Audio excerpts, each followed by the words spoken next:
So after watching the Crash Course YouTube video over the different spirals and kind of what makes them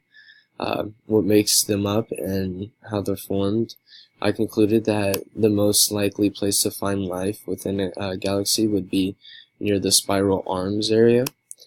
since that's where the Earth exists.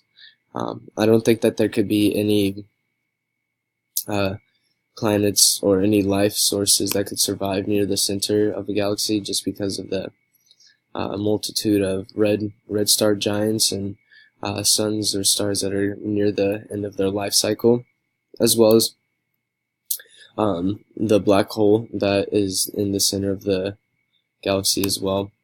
Um, I think that only regions that are far enough away from their heat source to where it won't burn up the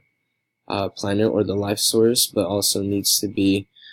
close enough to be able to receive that heat and use that as an energy source, and that would be the only place that could be habitable within the galaxy.